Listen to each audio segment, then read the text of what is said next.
Hey fellow explorers, some of my best video ideas come from y'all, and I recently got this question on my live stream last week from Amon2912, who said, Chris, I love the insight about the perspective of starting a new YouTube channel in 2024, and Amon said, could you please go in depth into filming, especially filming to edit later, planning shots, while filming travel videos, mostly the little things that create big impact either aesthetically or efficiency. And so in this video, that's what I'm gonna be diving into today, behind the scenes of Yellow Productions, how I create the travel videos that you see on this channel, what I've learned after creating nearly 1,600 videos here over 16 years of having a YouTube channel. And so I'm gonna go through a few different areas, and when people talk about like creating videos, maybe sometimes the first thing they start with is like cameras or gear, like, Chris, what do you use to record these videos? And you know what, those are all things I'm gonna get into, but that's actually not where I'm gonna start, because one of the things that I've discovered over the years and over the hundreds, thousands of videos is that the best videos actually start with good ideas, good research, a good title, a good outline. Then with all those things, it sets you up for a good shoot. And then after shooting, there's a bunch of time in post-production, which is editing, and after it's edited, coming up with the final title, the thumbnail, and then putting the video live, and then what it looks like to put the video live. So all those stages I just went through of the potential life cycle of a video is what I'm gonna walk you through here today. And so the first step on this pipeline of video production is ideation. Before I can create a video, the first thing I have to do is come up with the idea. And if any of you are fans of Mr. Beast, one of the things Mr. Beast says is the most important thing for a video is that it starts with a good idea. And so ideas for videos, how do I come up with them? Well, this one today, clearly Amon gave me the idea, but the other travel guides or travel videos, those ideas usually start with OC Girl and I, we've decided to go to a place, and then we're like, what's content that we can make in that place? But sometimes the idea can drive a place that we actually want to go to film that idea, or a set of associated places. And so instead of making this just completely generic, what I'm gonna walk you through from ideation in this video is how I went about creating the last series that I did, which was Las Vegas for New Year's Eve, the Grand Canyon, Bryce Canyon, Zion Canyon, and then back to Vegas, and all of the associated videos on that trip that I did over the New Year time. And so that started with, every year I like to make a What's New in Las Vegas for 2024 video. And it turned out that OC Girl and the Curious Princess, they were going to Taiwan for the holidays, and so Chris was on his own to go to Vegas to shoot that video. And so then I said, okay, well, if I'm gonna be in Vegas myself and I'm gonna be there around Christmas or New Year's, what are some other things that I should do while I'm there? What are some other things that I can create? And certainly there is an endless set of Vegas videos that I can shoot, but I'm like, what are some other things I can do from Vegas? What are other classic, maybe like road trips that people do? And so as I started researching, like, some of the, well, people go to Grand Canyon West, people go to the Grand Canyon, people go to these other national parks. What's a loop that people do?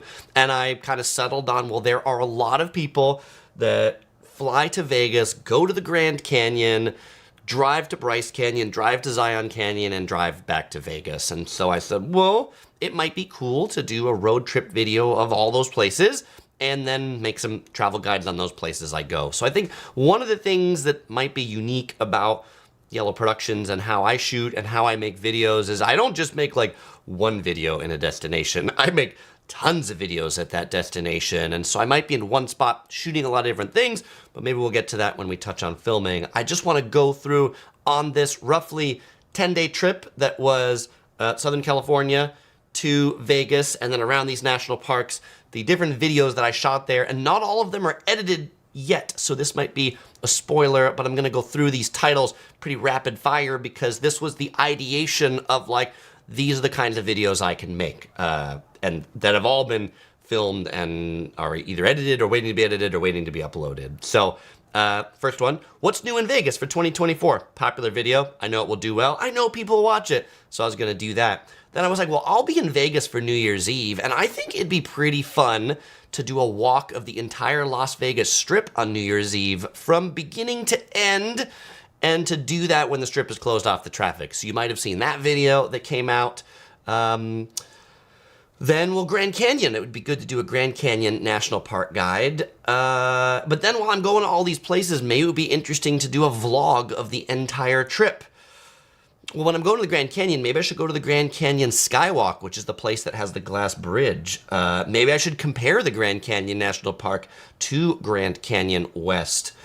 I'm going to stay in a few hotels in the Grand Canyon, but driving which hotels I stay at, I'm like, well, how about I stay at the cheapest hotel at the Grand Canyon, and how about I stay at the most expensive hotel at the Grand Canyon? And then I can make a video that compares those two also. A travel guide on Bryce Canyon, a travel guide on Zion, a travel guide about Zion versus the Grand Canyon. So those were the national park videos. And then while I was in Vegas, what's Chris going to make there? Well, in addition to the two I mentioned before, a review of the Fontainebleau, the newest hotel that opened in Vegas, fairly timely. How much does Vegas cost in 2024? What are some of the free things to do on the Las Vegas Strip? What are some of the best luxury hotels in Las Vegas? What are some of the best road trip stops from Los Angeles to Las Vegas? Things I miss the most about old Las Vegas. A video review of the Venetian, a video review of the Wynn, and a video review of the Sphere, the new show. And so that's like 20 videos in these 10 days, something like that. So that's the pile of videos that I'm recording on this trip. Starting with the title. That's the stuff I'm gonna make.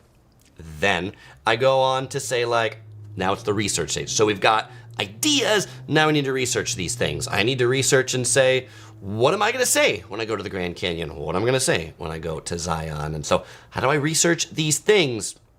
I'm a YouTuber, so I start on YouTube. I watch other YouTube videos for things. Sometimes watching other YouTube videos also helps me decide on topics that maybe are underserved on YouTube. If somebody's already done a great video on a topic, I don't need to do that, and so I actually like to cover the topics that maybe I don't see other people covering. I certainly Google things. I buy books. I buy travel books. You know, those things that have pages and stuff like that? I have a ton of those. I read forums like Reddit. I will type in something like Reddit Grand Canyon tips and see what people say on that message board. I'll read things on TripAdvisor, particularly when it comes to hotel reviews. And yes, I've even turned to generative AI, things like ChatGPT or Gemini, which is Google's version, where I'll go to those tools and I'll type in something like, what do people like to do when they go to the Grand Canyon? What do people like about the Grand Canyon? Just to see if it spits back any stuff that I haven't found anywhere else.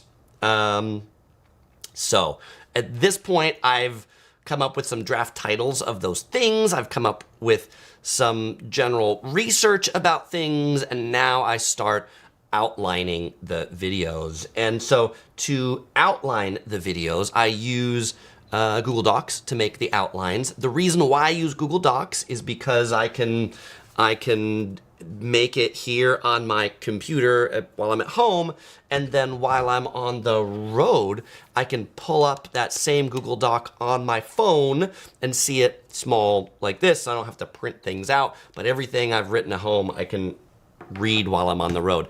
I do not script out any of the videos.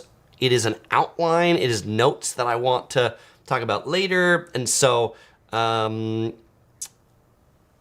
going to show you one of these now. So let's go ahead and go here, and we'll bring this up. So this is my Grand Canyon National Park outline. And so generally my things to know videos, they will have some number of sections. The sections are numbered, and it could be 10 sections, 12, 15, 5, I don't know, it depends how many interesting things I care to say about that. I generally have some standard things about like sharing an overview, sharing some information to get you oriented, sharing some information about how to get in, how to get around, where to stay, and it really works better if you can see more than just the static screen, doesn't it?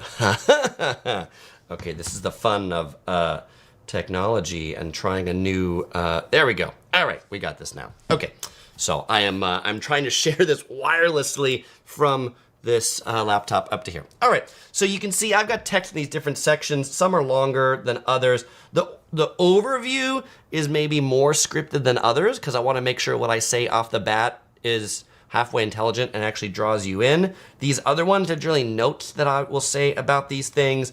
Getting in section, getting around section. And what I will do as I record, and I've just got some that are highlighted, and you know what, this this screen shares. Fantabulous. Okay, let's move this over here. Let's move this over here. Okay, well you can see that there. And you can see how some of them are highlighted green. So the green highlighted ones are ones that I've recorded. So as I record sections, I will highlight them green as a way to like remind myself and say like, okay, I have already recorded that. I don't need to record that. Eventually when the whole document gets green, that's how I know I've recorded everything. So that's for like an outlined one. What about one that is more of a vlog? So the ones that are vlogs, that are ones where I haven't defined anything, because I don't really know. I mean, I know a little bit what I'm going to do, but I don't know all the things I'm going to record.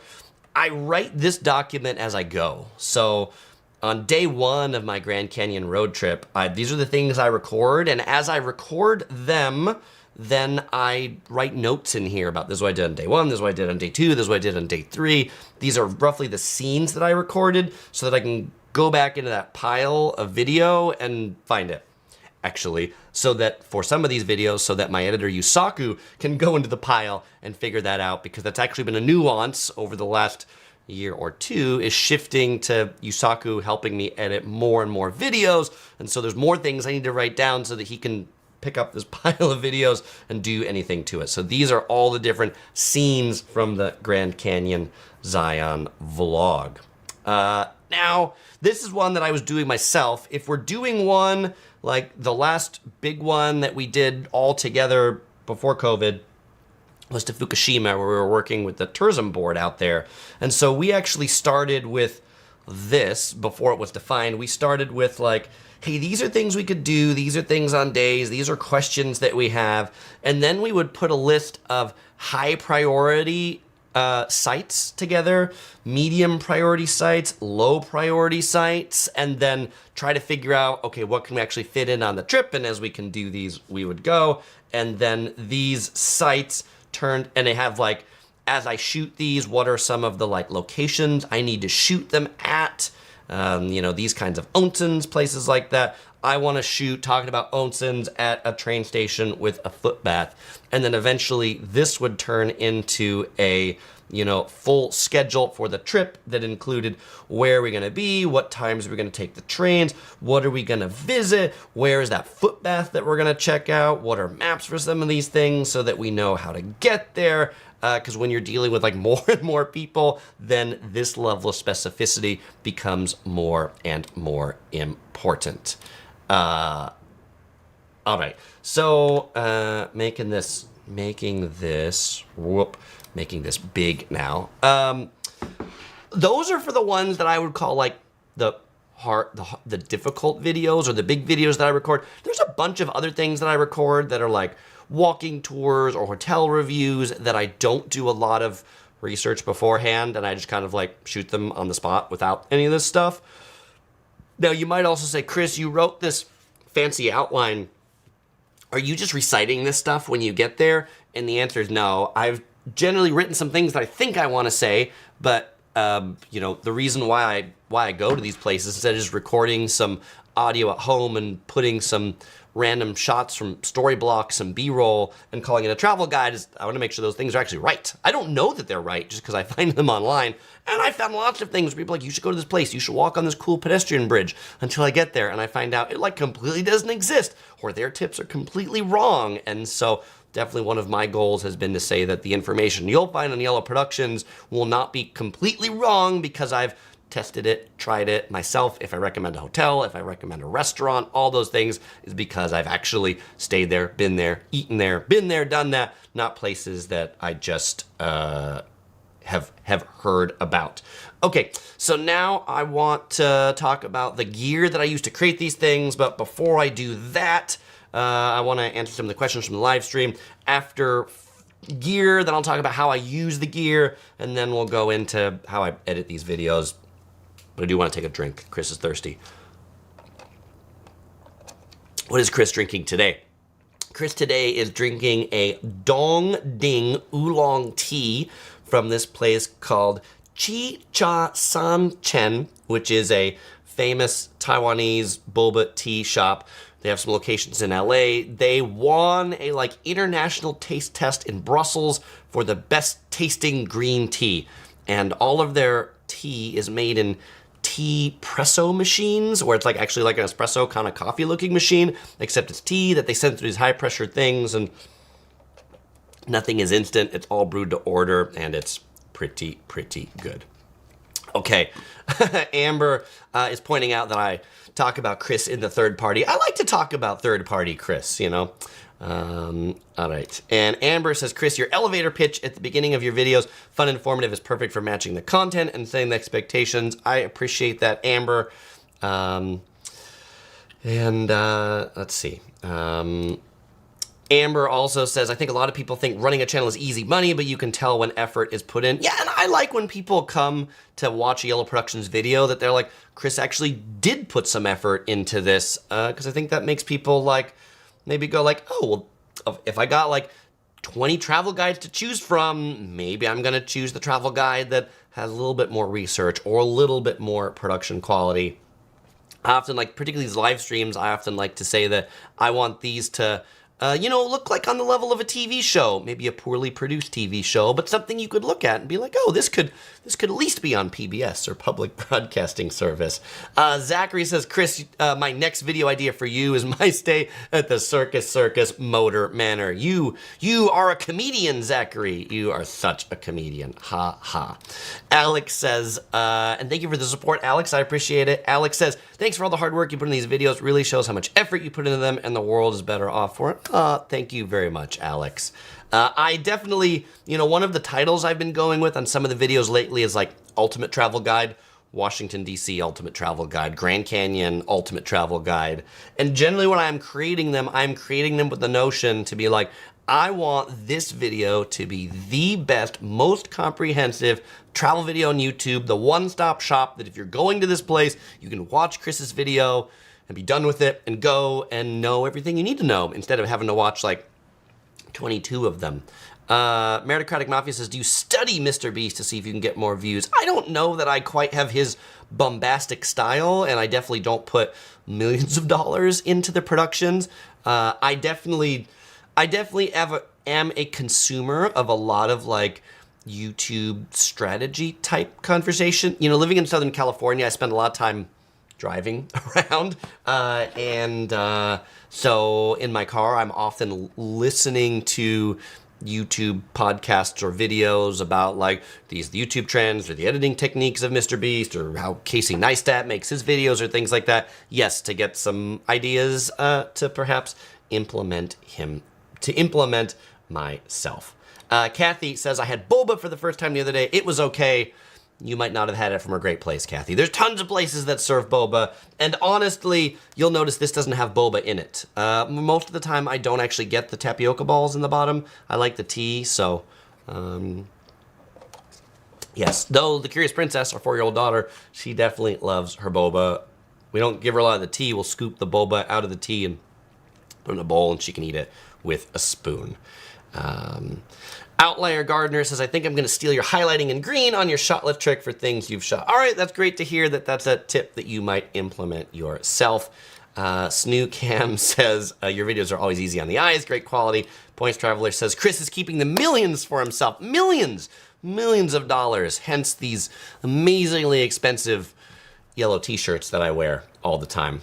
Bricks and Joystick says, if you do Ultimate Travel Guide, does that mean you won't do that spot again because you've already perfected it? I probably wouldn't do it real soon, but there might be an update, right? If it's 5 years later, there might be a 2030 update or something like that. But There are some people who have said, like, Chris, why don't, like, you could do an annual update on Las Vegas. And I do for what's new, but, like, my travel tips, I don't know. It just, maybe it's the creativity in me that doesn't just want to make the same video over and over again. And I know that there are YouTubers that do that, where they're just like, this does really well. What's new in Vegas isn't the same thing. It's a new video every year. But, like, I could totally put out the Las Vegas travel tips, just dust a little bit of the lines off, put in a little bit more B-roll, upload a new video every January 1st, and it would get a ton more views because it would be a new video. But it would be so soulless. Okay, so let's go on to talk about equipment that I shoot all of this stuff with. So this is the travel bag you see me take around. Well, one of them, Pack Safe, Metro Safe bag. I've got them in a few different sizes. I got them in a few different colors. You generally see the black ones around. A few things in here. The first one I will start with is the one you saw me pull out earlier. This is the Sony FDR AX53. This is a camcorder. It's a dad cam, as you might think about it. Chris, why do you use a dad cam? Because it actually has a gimbalized, stabilized lens here in the middle. And so you can see when I move the camera, that lens actually moves a little bit. And so this is really great for OC girl to hold. And it doesn't matter how much like she's jiggling around or moving in the wind, this thing stays pretty steady. Turns out, when Mr. Beast has like a big multi-camera shoot, this is what he has a lot of people using. They're actually using, Mr. Beast uses these cameras. They're an old camera. It's like a 10-year-old Sony camera, but 4K, great quality. Not the best colors, so I do have to edit the colors later in post-production. I also like that it has a wireless mic adapter that gets power and connection directly from the camera up here. This is the receiver, and then this is the wireless microphone that you generally see clipped on my bag. Like, this is the bag. And you will generally see this microphone clipped right there like that. It is a wireless microphone that is blinking red right now to tell me that the battery's low and I need to replace it. What I like about this setup, instead of almost all my other wireless mic systems, is the battery on it is a AAA battery, and so I can easily replace it. And I don't have to like charge it for a long time, so it makes it that I never am out of battery power when I am on the road, because I can just switch those batteries out. And the receiver here on the camera never runs out of battery because it's connected. And I also like this camera, it doesn't have a lens cap. You just open this up like that, and then it opens just like that, so no lens cap to lose. All right, so this is the primary camera. If I'm doing a big trip, I will take 2 of these with me to make sure that if one breaks, I've always got one as a backup. I will take 2 of these wireless microphones to make sure if one breaks, I've always got a backup.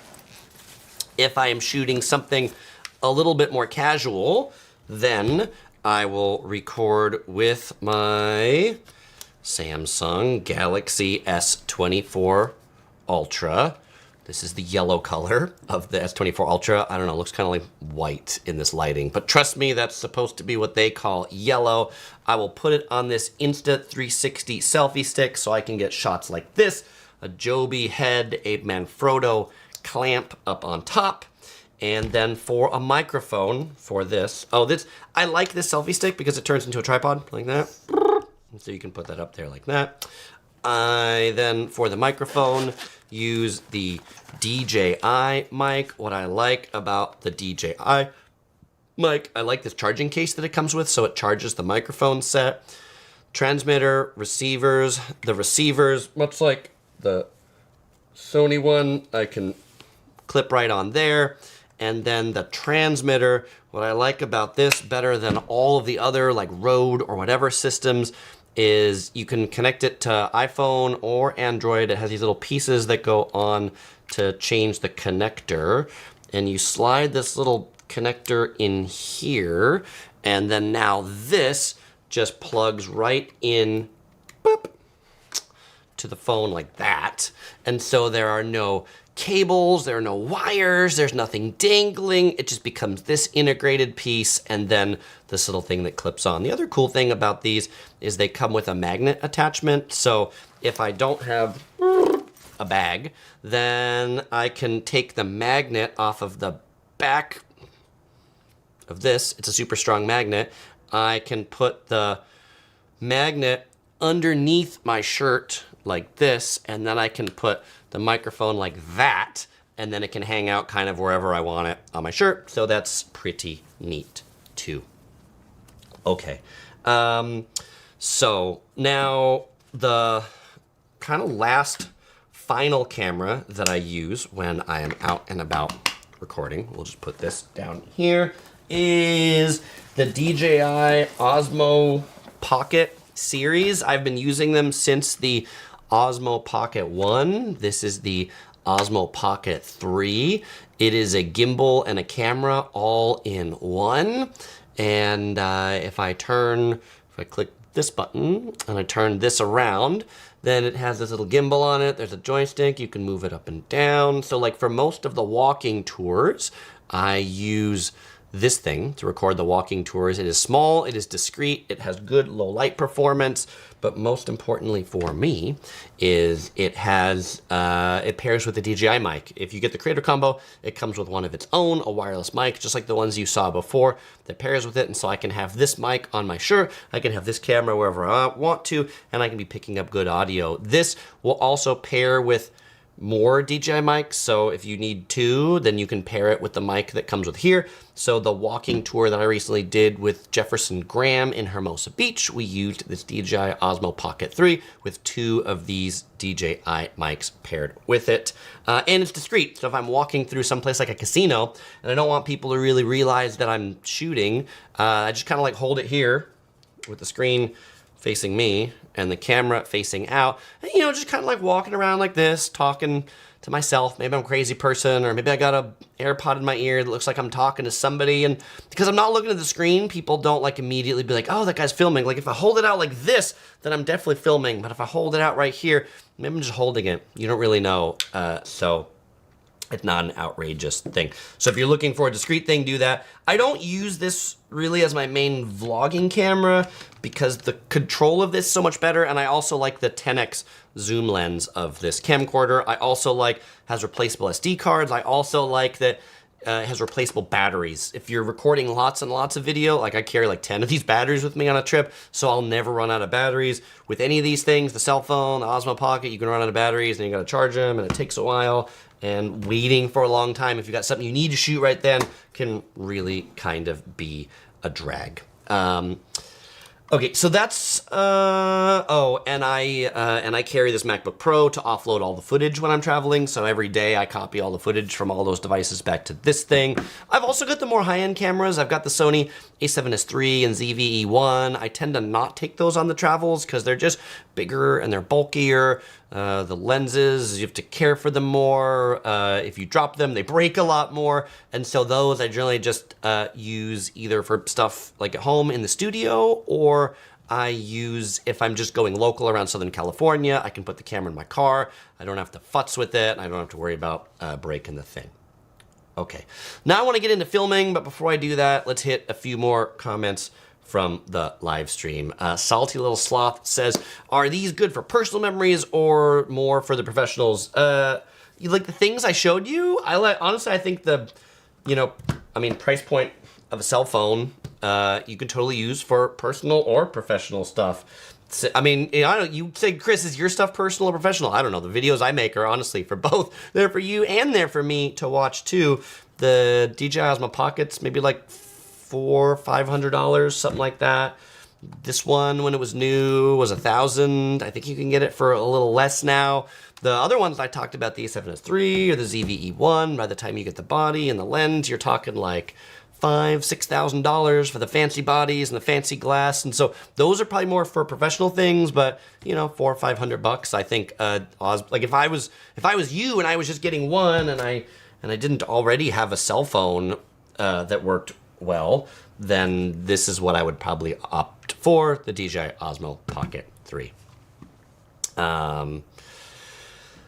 All right. Art says I need a haircut. You think my hair is getting too long, Art? You think it's haircut time? All right, I'm going for like the doc. What's the guy from Back to the Future? What's his name? The doctor in there. I'm going for that look right now. Kathy says she has the Osmo Pocket 3. She took it to Japan and love it. Awesome to hear that. Amber says the tripod looks nice and sturdy. Yeah, this is the sturdiest selfie stick tripod I have found.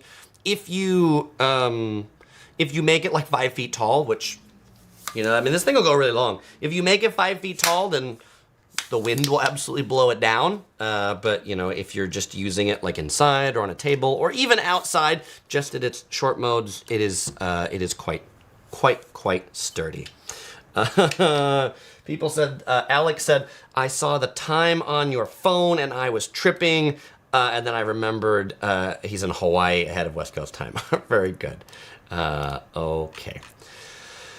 So let's go. Travel Best Destination says, do you use any drones? Not all that often. I do have a DJI Mini 3, 4, whatever. It's the and it's the Fly More kit, so it's the one that comes with the separate remote control compared to the. I've had a few DJI drones, and I find that there are some you have to like connect your phone to make them work, and there's other ones where you can just get the remote control to make the thing work. And I think that extra price for the remote control that you don't have to connect the phone to is highly worth it because it's just much easier to take the drone out and set it up and fly it.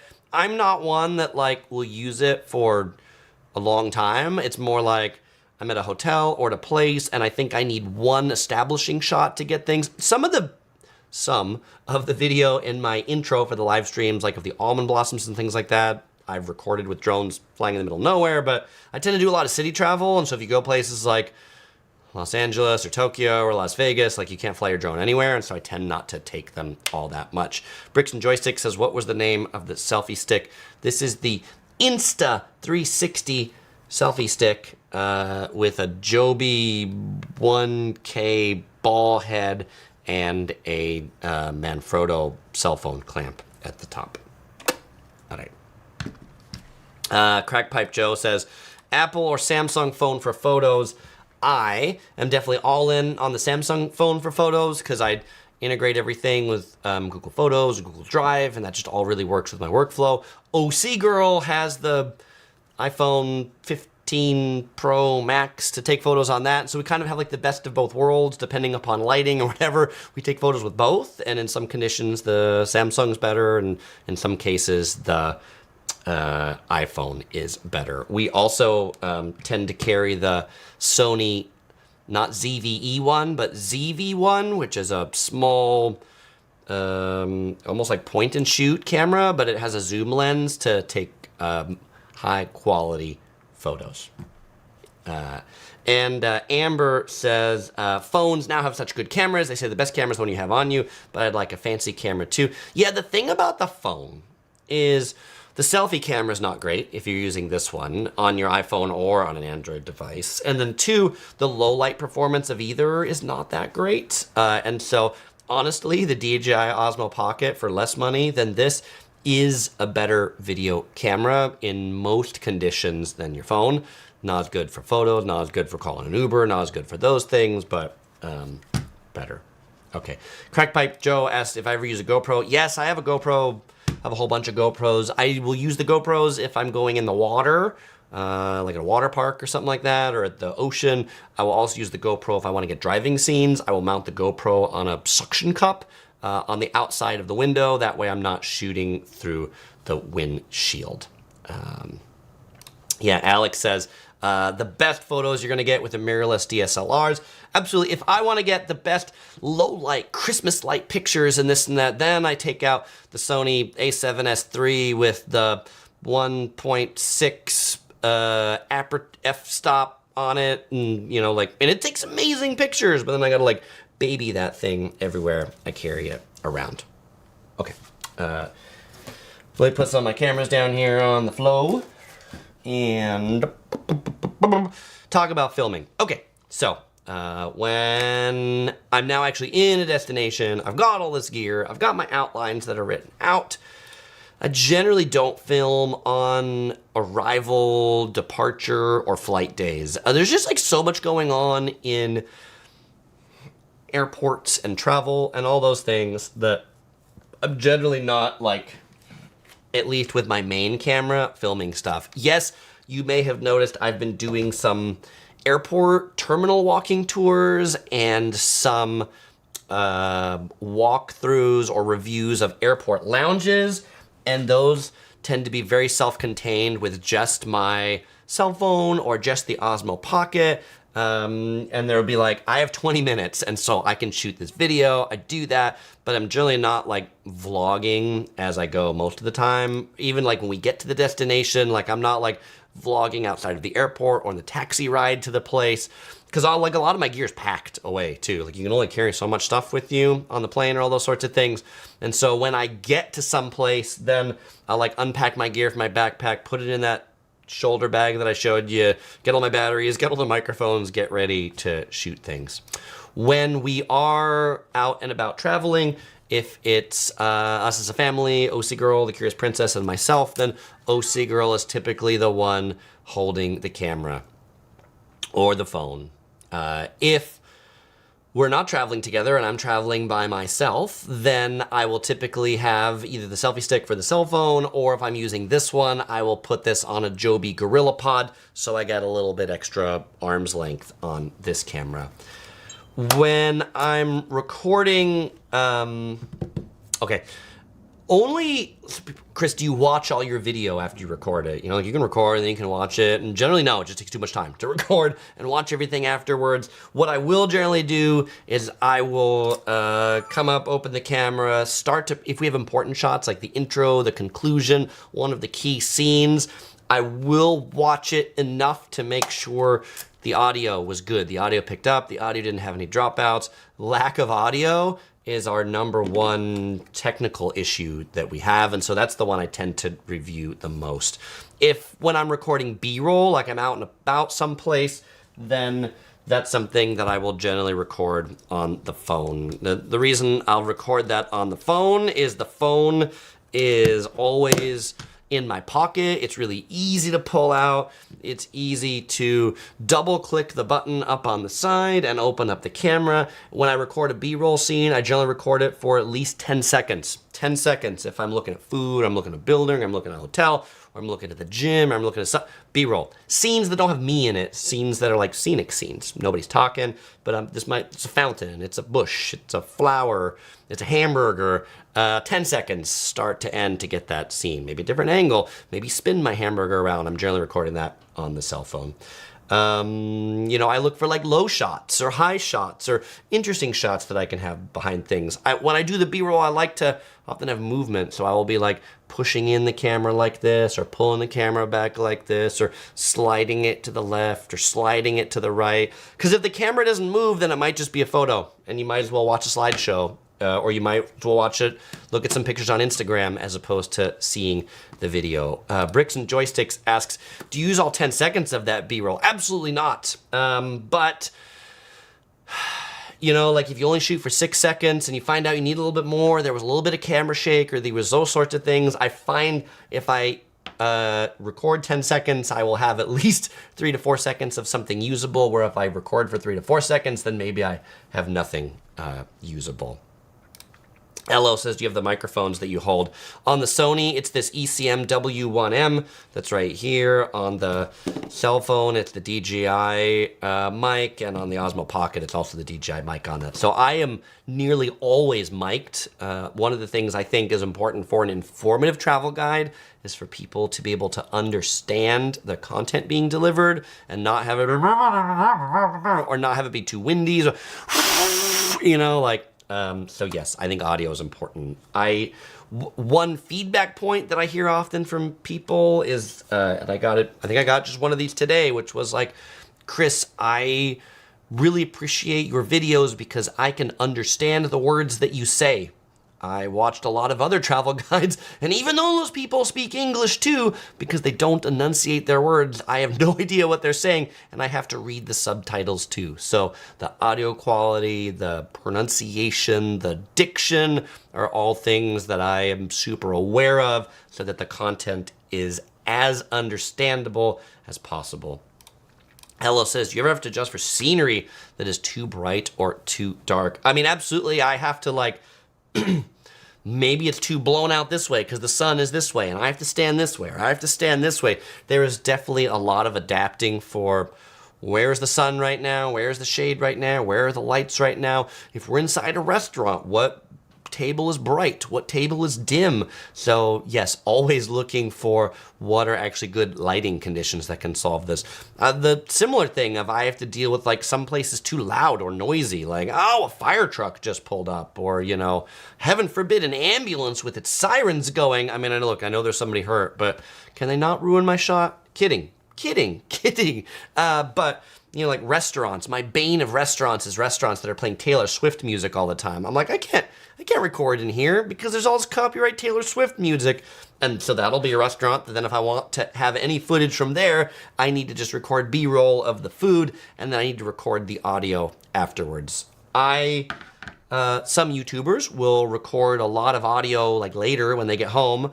I try to record 99% of my audio on site, on location. Even if that doesn't mean right in the moment, like let's say I am at a restaurant recording food, but it was too loud in there, I will record all the food and then I will walk outside of the restaurant right after eating it, and I will put my camera into selfie mode like this. I'll put it into video and I will start recording like this, and I will say like, I just had a really excellent meal at In-N-Out Burger. My double with no onions and extra everything was cooked to a T. The fries were perfect, and boy, my iced tea really hit the spot. Record. And then that video that also has the audio file, I will take that, drop it into the project, but then you won't generally see much of my head. You might see like the intro bit when I'm standing there, but then on top of it, you'll see all the videos the B-roll I recorded of the burgers and the fries and all that stuff to get the audio. If I try to wait till I get home to do it, then it doesn't sound convincing, it doesn't sound exciting, it doesn't sound energetic. The one place where I retract that, where like I do record things after the fact, is on the multi-day vlog. So like the Grand Canyon 7-day vlog, or the Singapore 7-day vlog, or the Japan 7-day vlog, because I want to have like a highlight reel at the beginning and I don't know all the things I'm going to see and how they look or how great they are. Then I do that whole trip, and then I will record that audio after the whole thing. I might record it at home. I might record it before I leave Japan or Singapore or the Grand Canyon so that I get it while I am there. All right.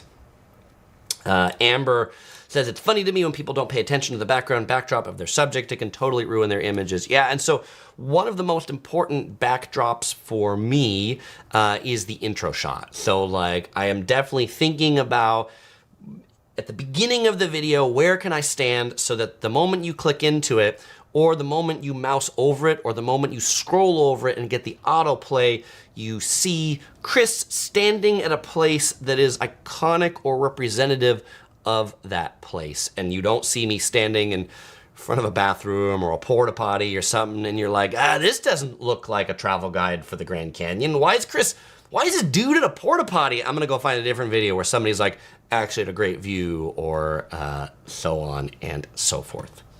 Okay.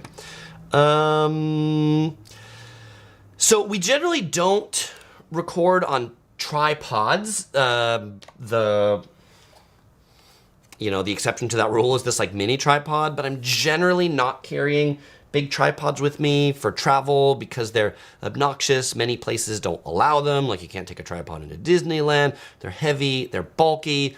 The times I may use a tripod, like if I'm outside filming a luggage review, or I'm in a hotel filming a luggage review, then I may bring a tripod because the camera doesn't need to move. Just like this. This camera is on a tripod. It is a locked off shot, but then that is less of a travel guide and that is more of a show or a segment that I'm talking to, where I'm gonna like record one thing beginning to end in one place with the tripod. That's when we use the tripod. AL says, hey Chris, I love your videos. What does your family do while you're filming? They're part of the filming, of course, for the most part. OC Girl's around the camera. The Curious Princess is somewhere on my lap or my shoulders. You know, sometimes if we're at a place like I'm doing a hotel review and I need to split up to get some more B-roll, maybe they're sleeping. Maybe they have breakfast a little longer. Maybe they have dinner a little longer and I go out to do something, or maybe they go to the playground for a little bit. Like when we were at the Renaissance Fair, this last weekend. I shot a walking tour of the Renaissance Fair in Irwindale, Los Angeles. What did OC Girl and the Princess do for the 30 minutes I was recording that walking tour? They were watching, the Contortionist show or something like that and having a chocolate cupcake. I try not to it's not like Chris goes off for 18 hours to film things. I generally try to if it's a walking tour and it's 20 minutes, that's me recording for 21 minutes to get that walking tour done and then back to the family. Bev says, hey Chris, do you think a GoPro would be good to use for capturing storms? My Nikon is getting too heavy and clunky to travel with. Sounds good. Sounds weatherproof. I mean, if it were me and I were getting a new camera now, I would probably get the DJI Action Cam. Chris has been personally really unhappy with GoPros. They're buggy, the batteries run down, and I've heard a lot of people really liking the DJI Action Cams. I've really been enjoying the DJI microphone and all these other Osmo things. Okay. Jerry says, does it start to seem like work when you film on your trips? Does it take some of the fun out of the trip? Not really, Jerry. I would actually say it makes us do things that we wouldn't do otherwise and maybe have even more fun. And yes, there might be times where I'm I don't want to record right now. And so in that case, I don't. I try not to make too many videos or too many topics that then it seems like work. But the whole Grand Canyon thing, I'm there by myself anyway. I went there to shoot videos. And so you're is it work? I guess. But, cause you could, at some level, it's Chris is spending money to go to Las Vegas, to the Grand Canyon, and stay at these things, to make these videos, to put on YouTube, to generate ad revenue that will hopefully pay those things back. And so there is some amount of calculation in my brain, although I don't spread shaded out about these things to be okay, what are things I think people want to watch? What are things people will enjoy? But that's also the artistic value of it, right? I want to make art or books or information that people actually enjoy consuming. Valerian says, is this Chris's hobby? I do consider this a very involved hobby. Software development is my day job background. But that being said, this is a hobby that costs a lot of money. So there we go. Leslie says, do you ever feel awkward while walking and talking to the camera? Sure. I think everybody feels awkward sometimes walking and talking to the camera. I have gotten over it more over time. I try not to stand in one place for too long to generate a crowd of people that are watching me. And so I generally try to record for 20 seconds and then move on. Or if I'm going to record for longer, find a place where there aren't that many people so that I don't have to feel as nervous. I've also really realized that when people come up to watch what I'm doing, they're generally watching from a place of curiosity or even envy to be I wish I could do that. And so in that case, I let them watch. And then, sometimes that might be how I generate new fans. What are you doing? You making a YouTube video? I'll be no, I'm just knitting over here. What are you doing? Yeah, so that's why I've got cards, Yellow Productions cards, Yellow Productions stickers. Absolutely, check it out. You'll find a Yellow Productions. Do you want to be in it? Tell me, what do you think about Zion National Park? Joe asks, do you ever use a teleprompter? No, I don't ever use a teleprompter. I don't think it's genuine to read, so I have no teleprompters. Bricks and Joystick says, having good mics mitigates the awkwardness, says you don't have to yell. Absolutely, right? And if I feel, this is the wrong mic, this is the right mic. If I feel like I'm in a place that I'm going to be really obnoxious if I talk loud, then I'll hold the microphone right up here so that I can talk quietly. Or in this case, the microphone's up here. I will come right up to the microphone and talk quietly, right? And then people aren't like, who is this dude? And why is he yelling? And why is he being so obnoxious? Alex says, I feel the hobby that costs a lot of money. I just bought a Canon mirrorless 3-glass lenses. I'll let you guess the math. I believe it. That gets quite expensive. Valerian asks if I took film school. I have not taken any film school. My dad used to do wedding videos, and so I spent a lot of time making wedding videos with my dad, but I've had no formal film training. Okay, so now that the video's shot, I want to talk about the post-production, and I generally don't do much in the way of any significant editing on the road. I have the laptop with me to download all the files from the devices onto it, and then at the end, I will take the footage that's on here, and if I'm editing things myself, I'll either edit it here in Final Cut Pro, or I'll copy it over to my Windows computer and edit it in Adobe Premiere. Or if there are things that Yusaku's gonna edit, then we use Google Drive. I upload all the video files to Google Drive. Yusaku gets it along with all those outlines that I showed you to be able to make the videos. To organize these things, I'm gonna go ahead and bring this up. This is what our Google Drive looks like for the Grand Canyon, Bryce Canyon, Zion Canyon trip. Got some drone shots. I got the photos we shot at Grand Canyon West that I paid for because you can't take your camera out on Grand Canyon West. I've got things I recorded with the Osmo at the Grand Canyon, Zion. I got other photos I took at these things. I've got things I captured on the cell phone. And so for this trip, because it was by myself, I actually didn't, and I was doing a lot of hiking and this and that, I didn't bring the big camera. I didn't bring the Sony. I shot everything on the the Tri-Canyon trip, as I call it, just on the Samsung S23 and on the Osmo Pocket.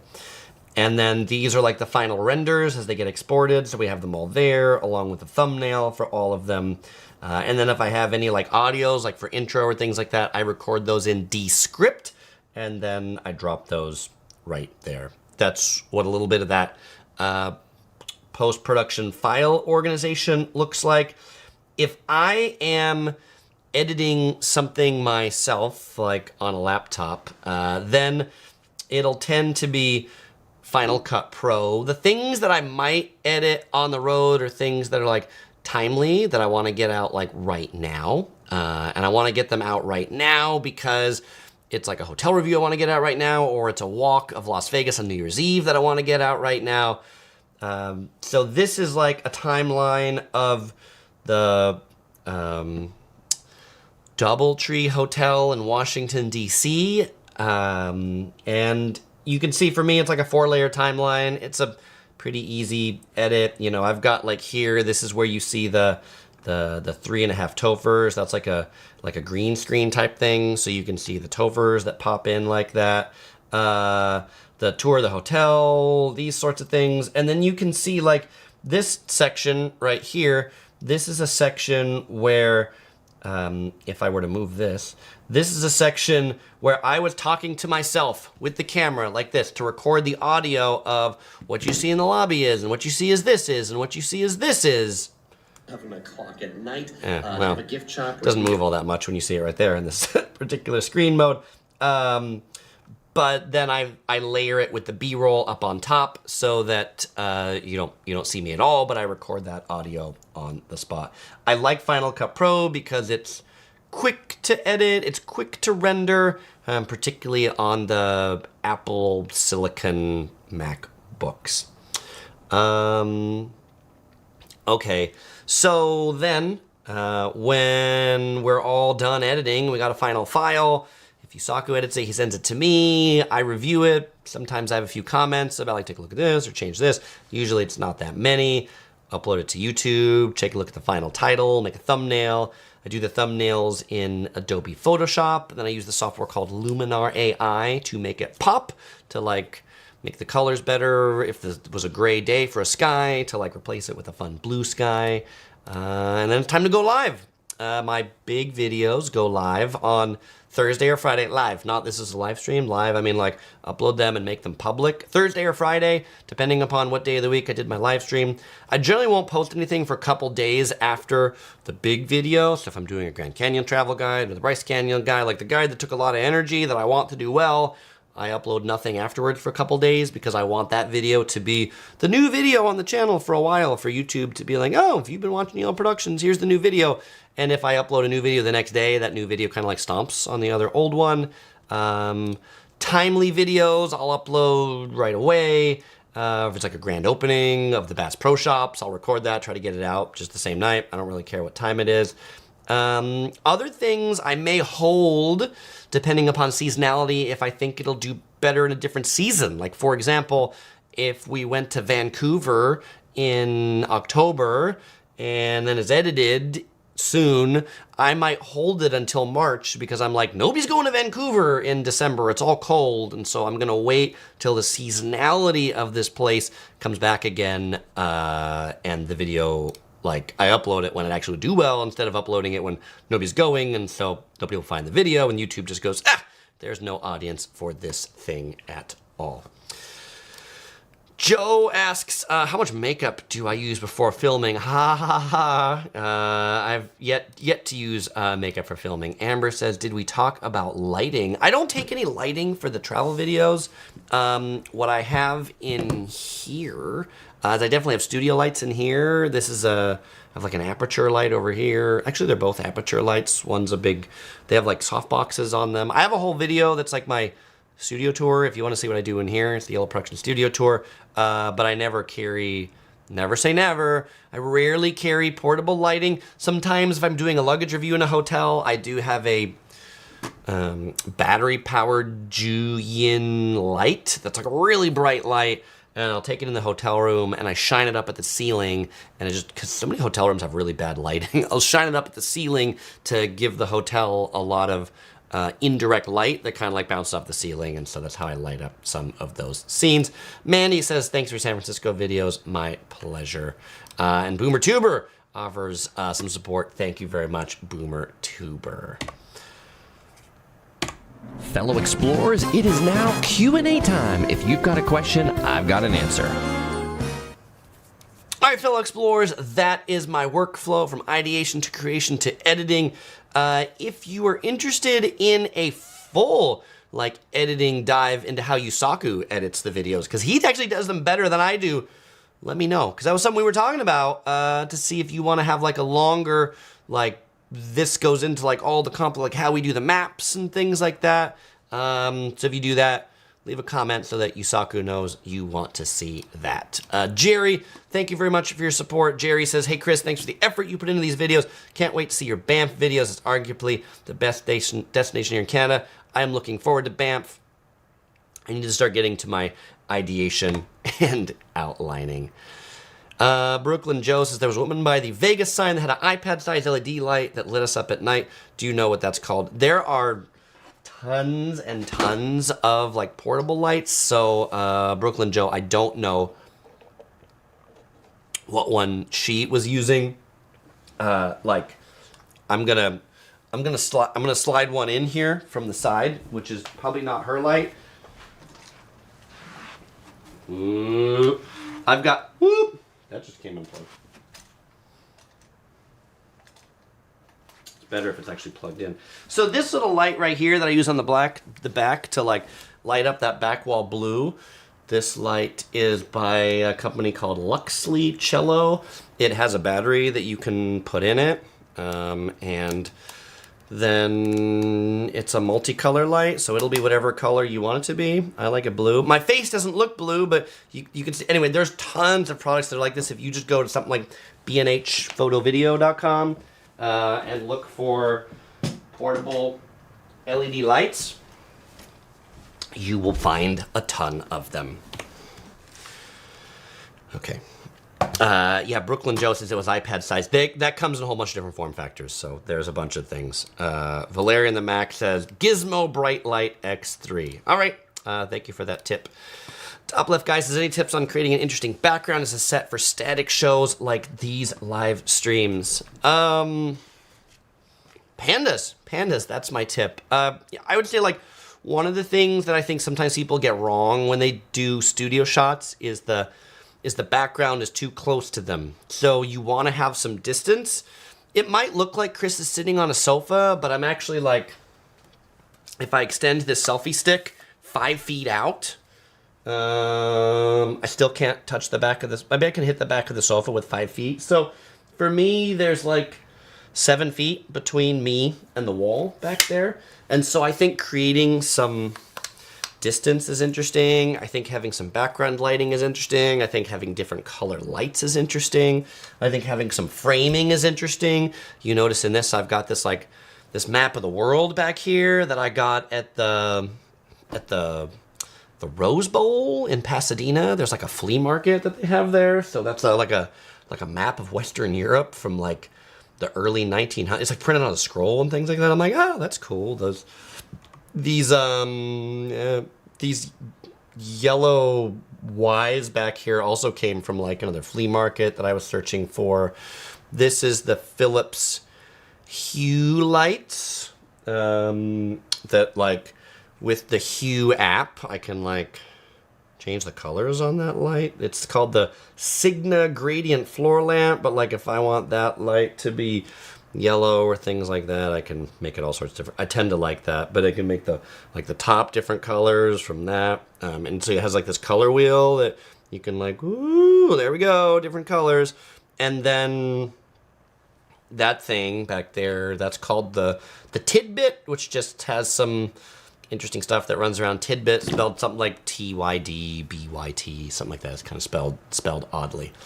I used to work at B&H in Manhattan, that place worth seeing in person. I love camera stores. The one that's better than B&H, though, is Yodobashi Camera in Japan. Those stores are absolutely amazing. Joe asks, hey, Chris, were you an extemporaneous impromptu speaker back in high school? Because you always speak your mind without cue cards or notes. Wow, not really. I did not like public speaking when I was in high school or college. I would, I'd try to get out of classes if I found out there was an oral presentation or group presentation. I hated it. And then I finally, to actually get my degree in computer science, going to San Diego State University, they made you take a public speaking class, which was the best thing I ever did, being forced into that class. So I found out I wasn't that bad at it. And so here we are today. Mia M says, how's it filming everything with Curious Princess and OC Girl there too? Do they just hang out while you film? OC Girl's running the camera. Curious Princess, she absolutely wants to be in it. Like if she's on the other side of a booth or a table and she sees OC Girl bring out the camera and she's not like right here or something like that, she's like, hey, what about me? What about me? So it's a whole family affair. Alex, thank you for your support again. I really appreciate it.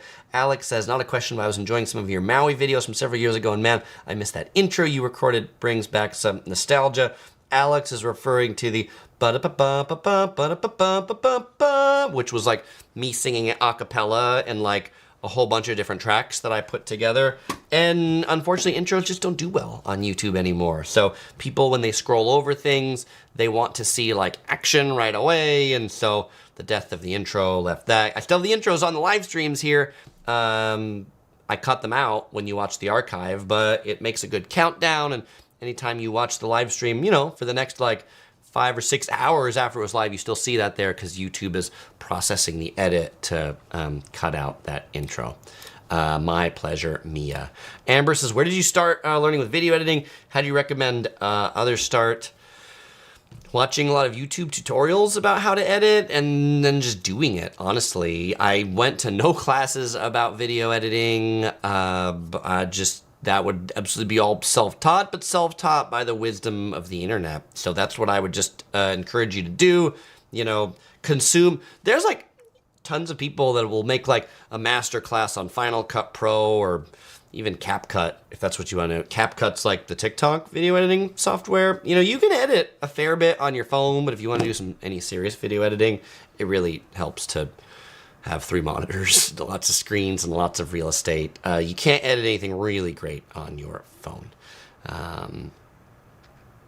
Yip Animation says, I really miss the acapella singing in the beginning as well. The good news, you can always go back to the archive and watch those videos from before. So it's me, Laura says, how do you create your cool effects to the thumbnails? Did you happen to mention it already? Luminar AI is what I use to like make them colorful and look good. Some of the other things, like I guess in this thumbnail for this video, there's like a camera on the side. That camera that maybe looks kind of weird was generative AI in Adobe Photoshop. So I use Adobe Photoshop to manipulate the image to what I want it to like the main subjects that are in it. And if I need like computer generated things or clip art or this and that, I'll use the generative AI features or generative fill features in Adobe Photoshop to like create those things. And then I use Luminar AI to make it look bright, look vibrant for the colors.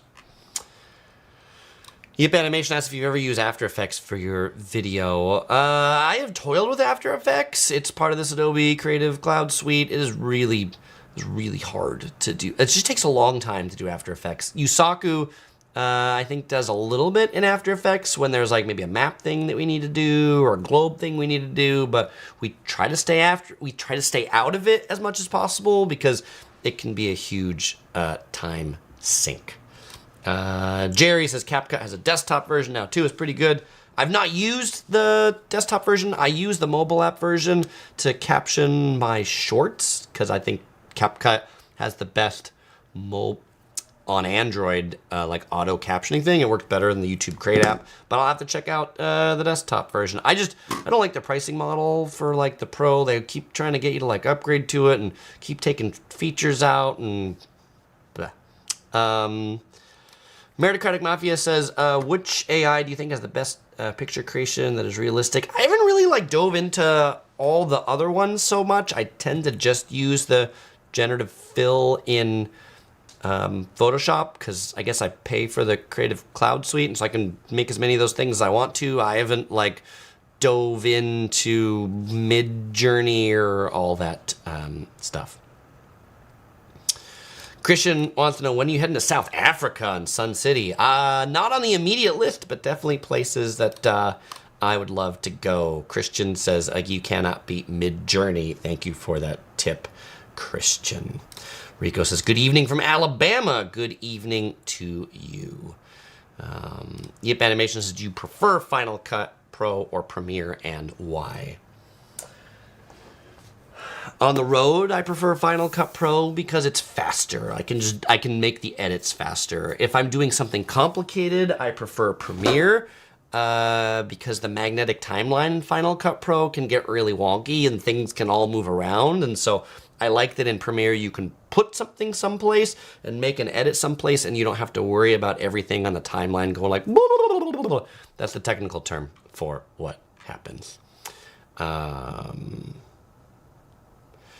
Janelle Travels, who's in the cool yellow production shirt there, says Savannah, Georgia has always been on my bucket list. Savannah, Georgia, I've not been there, but I would love to go there too. Bricks and Joystick says, what is your editing software budget for a year? What is a reasonable price to pay? I have a spreadsheet that tracks all those things, but I haven't like calculated up the specific software thing. I mean, it is certainly like in the thousands for the software that I use because there's so many like different tools for things. I obviously legitimize it because then I say, well, it's a full-time hobby, but I generate some ad revenue. And so like all these different things absolutely are paid for. I license stock music. I license, and I guess it's less software, but I also license some of the B-roll, the drone shots that I use and some of those things. And so like all this stuff tends to add up one after another. You know, I think Bricks and Joysticks is a reasonable price to pay. Really depends on you and where you are and the size of your channel. As I'm into it now, I'm like, if I can spend $10 on a software license and it will save me 1 hour, meaning it'll give me 1 hour to do something else, that is worth the $10 because that's an hour I can use creating more content for another video. Points Traveler asked if I used Plan-In to book my trip to Banff. No, but I did use Plan-In to book my upcoming trip to Vegas. Chris, you're going to Vegas again? I have another trip to Vegas coming up. But the reason why I didn't use Plan-In to book our trip to Banff is I've had that thing booked since like November. And there's some very specific hotels and rooms that I want to stay in, which like I want to go to the Fairmont Banff Springs, and I want to go to the Fairmont Lake Louise. And so like if Plan-In was around back 8 months ago when I was booking those rooms, I probably absolutely would have. But by the time Plan-In came around and now it's highest season in Banff, the room rates that I locked in prior like aren't there anymore. So there you go. But I absolutely am using Plan-In to book future trips. Christian says, have you tried to use AI to clip your videos for shorts? There's like some. I've used like Opus Clip and Munch. I don't know. I've not found great success in them. Christian, what about you? Do you love any of them? And I guess maybe the same thing. Or are you going to try to incorporate AI in your videos? I'm using like ChatGPT or Gemini or those sorts of things to help with like the description or the ideation of things. As I mentioned, I use them for the thumbnails. I don't really know at this point how I incorporate AI into the videos themselves. Living the Vacation Life wants to know, when is your next Disney cruise? Not one booked as of this point. Cottage Full of Love says, planning a Bahamas trip. There's no Yellow Productions videos for advice. Other travel YouTubers aren't the same. Sorry, Cottage Full of Sorry, Cottage Full of Love. Bahamas is not one that we've done yet. Living the Vacation Life says, do you have a video that summarizes your entire tool set for editing, image creation, sound, video licensing, tools to find award availability, text, business planning? Wow, that's like a huge list of things. No, I haven't made that. But maybe, maybe that becomes another video about like what are all the software tools or things like that I use. All right. And Alex says, longer live stream today. And you're back on Living the Vacation Life. Thank you for that suggestion. I'll put it on the idea list. Okay. Valerian the Max says thumbs up to longer live streams. We'll take a couple more minutes of questions here. Jay says, Chris, are you working towards quitting your day job and doing Yellow Productions full-time? Is that a future goal for yourself? Here's the thing. I enjoy both things. I enjoy the software world. I went to school for it and all those sorts of things. I enjoy this too. I don't know that I see any immediate future where I will stop doing one or the other. Bricks and Joystick says, I think we need an editing video. All right, Yusaku, you listening to that? We need an editing video.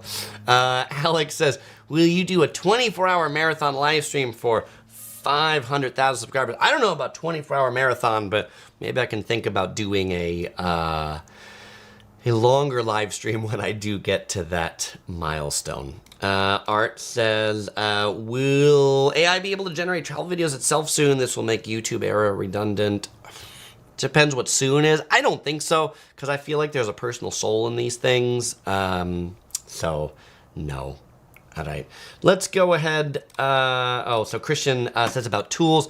The Christians used Opus Clip. That's been great, but they come to price. I've looked at those prices. Maybe I need to dive back in. I think I paid for 1 month of one of those things, but it was like early. It was when they first started, so maybe they're better right now, and I need to check those out a little bit. If you're enjoying this video and you haven't hit the like button yet, please do so. Let's YouTube know you like this video. Lets me know you like this video. So it's me, Laura says, I said OC Girl really values a particular software. I don't know what I was talking about, but she tends to use Lightroom to edit her videos. So maybe that's what I was talking about. She spends a lot of time in Lightroom. All right. Yes, it's the time you've been waiting for. It's time for the giveaway. All right, fellow explorers. As per usual, I always give away a Yellow Productions crew shirt to someone who answers one of my questions correctly. And my question for you today is going to be, I showed an outline for a Japanese destination that I went to before COVID. What was that destination in Japan? If you were the first person to answer that question correctly in the chat, you will win the Yellow Productions cruise shirt, shipped to you anywhere in the world. If you don't win one, you can pick one up at the Yellow Productions shop. You'll find the link right here. I think you might find some of those shirts or things like that next to this video. I don't know. Can I pin those things? There's supposed to be like someone like shopping, like tag products. Can I tag any of my things? Yellow Productions, apply. No results found for Yellow Productions. I don't know, that feature's not working, but anyway, you can pick up those things that YouTube has rolled out a new shopping thing that some of those shirts are supposed to federate into YouTube, but still doesn't work for me. Chris, if you wonder when is the next live stream, you can sign up for my email list right here, where I'll send you an email every time I've decided on the topic, when, where it's gonna be there or be square. All right. And now we have a winner chicken dinner. Winner, winner, chicken dinner. The first person to answer the destination correctly is Outlier Gardener. Fukushima is absolutely where I showed that Japanese itinerary. Congratulations, you win the Yellow Productions crew shirt. Send me an email to chris@yellow-productions.com. Let me know your size and your address, and I will get that shirt headed out right to you. If you have not entered my contest to win a $250 rebate to a hotel stay booked through planin.com, that contest is still open. It's on the video that I put out about 2 weeks ago on the live stream, so you can go check that one out. If you book a hotel on Plan between now and then, you have a third chance to win a $250 rebate between now and Cinco de Mayo. All right, fellow explorers, it's always a pleasure hanging out with y'all. I want to thank all of y'all here. I also want to thank all of the channel members right here that support Yellow Productions monthly. Thank you all of y'all for your support. And as usual, I won't say goodbye because I'll see you in the next video.